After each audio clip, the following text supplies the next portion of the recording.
1990년 3월이었습니다. 당시 소련이었던 러시아 모스크바 푸시킨 광장에 미국의 패스트푸드점이 문을 열면서 3만 8천 명이 이거 한번 먹어보자 몰려들었다고 하네요.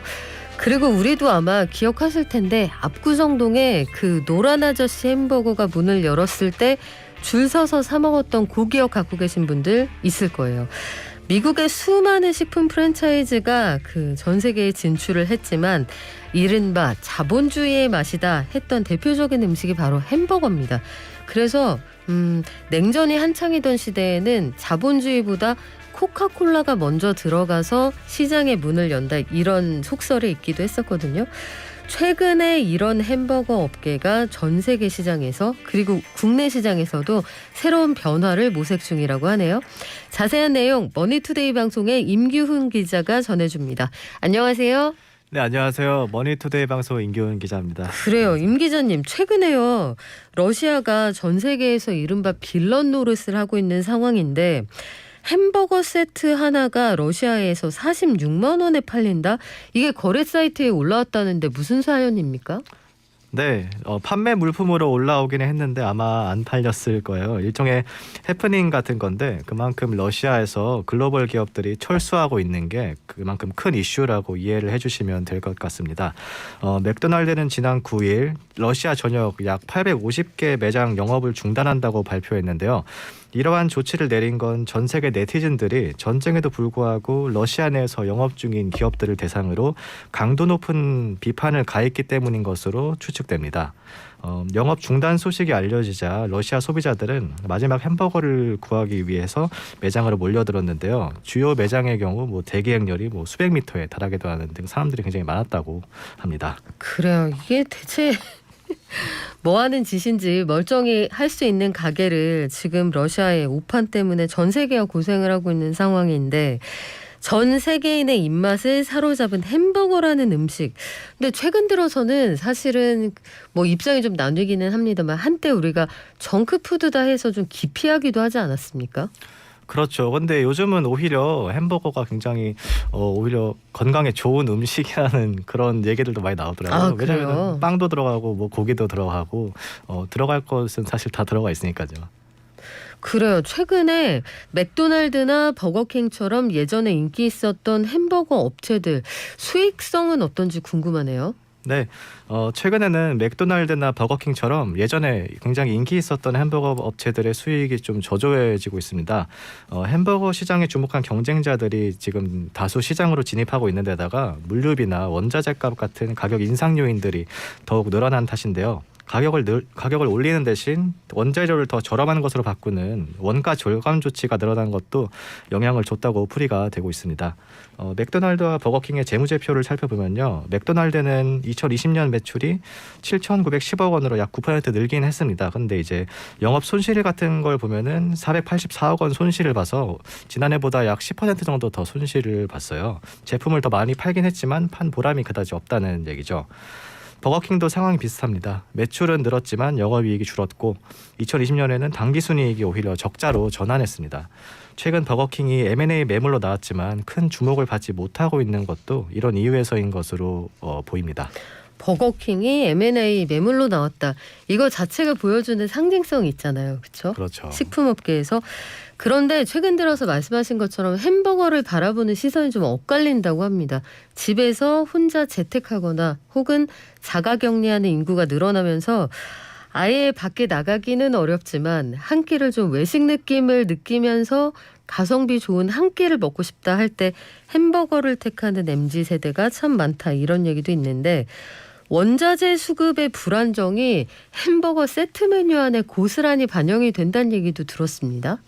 네, 맞아요. 그 양상추 부족 사례가 대표적인데요. 아마 한 번쯤은 다 패스트푸드점 들르실 때 한번 다 보셨을 것 같아요. 이제 갑자기 한파가 찾아오면서 양상추 수확량이 전 세계적으로 크게 줄었었죠. 그래서 한창 비쌀 때는 가격이 열흘 만에 3배 이상 상승하기도 하면서 패스트푸드 업체들이 수급에 많은 어려움을 겪었습니다.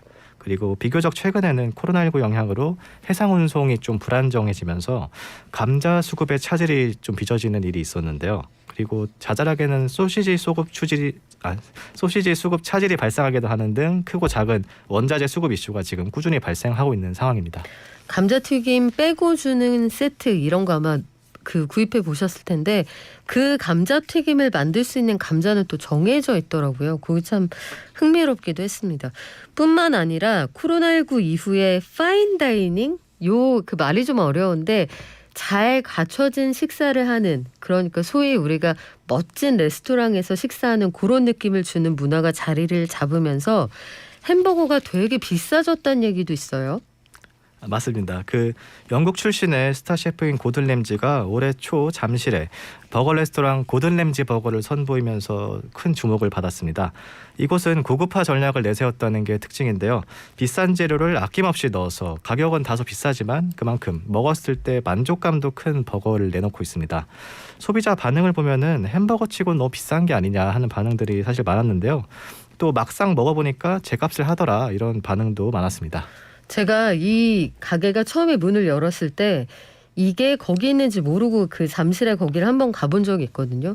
대체 이건 무슨 줄일까? 그 근처에 여러 가지 고가품 매장이 있어서 오픈런이 여기까지 이어지는 건가 봤더니 햄버거 가게가 문을 열기를 기다리는 그런 줄이었거든요. 저는 못 먹어봤습니다만 오픈 전부터 예약이 워낙 치열해서 웃돈 거래까지 이루어진다? 웃돈 주고 뭘 사는 거죠? 웃돈 주고 이제 예약권을 사는 거죠. 찾아보니까 이제 갈 수 있는 권리를 사는 거죠. 그래서 좀 보니까 한 2만 원 정도 거래가 되는 것 같던데요. 입장권에 그런 번호표 주잖아요. 예약하면 네네. 그걸 사는 게 2만 원이라고요? 네. 근데 이제 아름아름 들어가는 거죠. 그래서 정식 오픈 전에 이제 프리오픈 기간을 진행하고 온라인 예약을 받았었는데 이분들이 이제 사이트를 연 지 30분 만에 사실 모든 마감 시간대가 마감됐을 정도로 반응이 뜨거웠습니다. 그러다 보니까 이제 아까 얘기하셨던 것처럼 예약권을 웃돈을 주고 구매하는 일도 왕왕 있었는데요. 좀 비싸더라도 맛있는 버거를 먹고 싶다는 소비자들이 그만큼 많다는 거겠죠. 네. 한번 먹어보셨어요, 실제로? 저는 아직 안 가봤는데 네. 한번 이제 저도 그래서 예약을 좀 알아보니까 이제 5월까지 전부 마감이 됐더라고요. 예약이 5월까지 마감됐다고요? 네네. 햄버거 먹으러 가는 그 입장권 예약이? 네, 맞습니다. 그래도 의외로 또 평일 기준으로는 뭐 당일이나 뭐 다음 날 이런 근처 날짜는 또 가능한 시간대가 있기도 하더라고요. 그래서 평일에 뭐 잠실 가실 일이 있으면은 취소표를 기대해 보는 것도 방법이 아닐까 싶네요.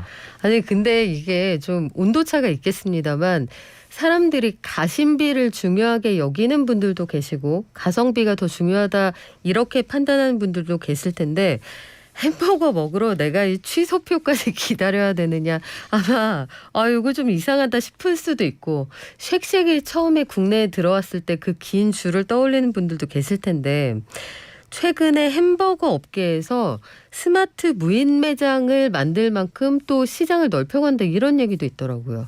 네, 이제 차별성을 좀 얻기 위한 자구책을 모색하는 건데 롯데 GRS는 이제 지난 22일 롯데리아 무인 매장 L7 홍대점을 개점했습니다.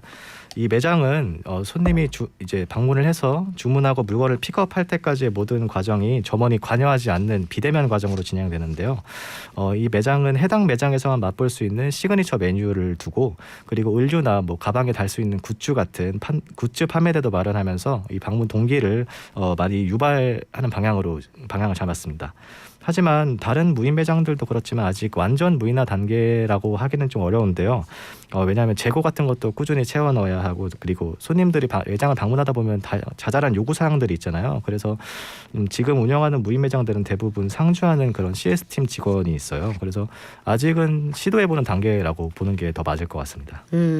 사실 우리나라 서비스가 되게 좋잖아요. 그래서 무인이라고 정말 사람이 없는 경우는 많지는 않은 것 같아요. 아이스크림 전문점 빼고 셀프 주유소도 사실 넣어주시는 경우도 제법 많은데 지역 특산물을 이용한 한정 메뉴만 파는 그런 햄버거 체인도 있다고 하던데 어떤 곳이 그렇습니까?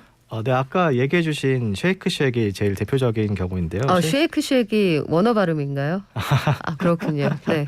네, 각 매장마다 다른 한정판 시그니처 메뉴를 판매하고 있어요. 예를 들면은 천안점 같은 경우에는 천안에서 호두 과자가 사실 제일 유명하잖아요, 인식이. 그렇다 보니까 호두 과자에서 영감받은 아이스크림 메뉴를 출시하기도 하는 등 그런 각 매장을 갔을 때 그런 한정판 메뉴를 먹어볼 수 있는 그런 재미를 추구하는 매장도 늘어나고 있습니다.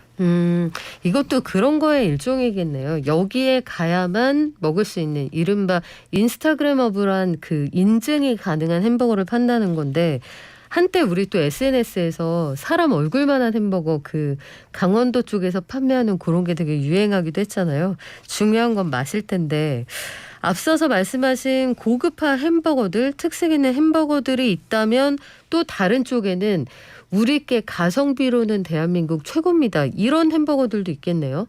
그렇죠. 제일 대표적인 사례는 신세계푸드에서 만든 노브랜드 버거인데요. 다른 햄버거들이 맛이랑 그런 걸 강조할 때 굉장히 특이하게 가성비를 강조해서 좋은 성과를 내고 있습니다. 2020년 3분기 매출 보고서를 보면 신세계푸드 누적 매출이 거의 1조 원 수준으로 전년 대비 6.7% 정도 늘었는데요. 업계에서는 노브랜드 버거의 선전이 매출 증가에 큰 영향을 줬다고 분석하는 자료들이 굉장히 많았어요. 그래서 노브랜드 버거가 좀 소비자들 사이에서 좋은 호응을 얻자 신세계푸드도 적극적으로 사업을 확장하고 있는데요. 신세계 노브랜드 버거가 2019년 8월에 처음 오픈을 했는데 1년 반 만에 매장이 100호점을 돌파했습니다. 그래서 노브랜드 버거는 2022년이 되기 전까지 매장을 170개로 늘리겠다고 했었는데요. 지금 매장 수가 딱 170개로 기대치에 도달해 있는 상태입니다. 노브랜드 햄버거가 지금 가성비로 지금 100호점까지 낸다고 말씀을 하셨는데, 햄버거가 싸서 그래요? 아니면 같은 값에 되게 큰 걸 주는 거예요? 싼 게 제일 중요하다고 볼 수 있을 것 같아요. 세트 메뉴가 거의 한 5,000원, 6,000원 수준인데 또 맛이 없다고 할 수 없는 그 맛도 챙겼는데 이제 가격도 괜찮은 거죠. 그래서 세트 메뉴 5,000원, 6,000원. 맞습니다. 세트 메뉴 5,000원, 6,000원을 우리가 가성비로 이야기하는 시대라는 게 고물가를 반영한다, 이런 느낌도 있고요. 지난해 말에 국내에서 저는 요 뉴스도 재밌었는데, 한식 프랜차이즈에서 햄버거 사업을 시작한다고 선언을 했어요. 그러니까 한식이면 밥, 국찌개, 김치 이런 것도 중심으로 하는 곳인데 어떤 햄버거일지 궁금하기도 하네요. 맞습니다. 그 샤브샤브로 유명한 채선당이 수제버거 브랜드를 새로 론칭해서 버거 사업을 시작을 했는데요. 이 프랜차이즈 장점은 야채와 고기를 다루는 콜드체인이 갖춰져 있다는 점입니다. 이 주문량을 당일 조리해서 당일에 판매하는데, 그래서 여러모로 우리는 콜드체인을 잘 갖추고 있고 그래서 신선한 제품들을 내놓을 수 있다, 이렇게 신선함을 강조한 셈이죠. 그래서 그래서 한식 프랜차이즈들이 뛰어들 정도로 버거 시장이 유망하다, 이렇게 이해해 주시면 될 것 같습니다.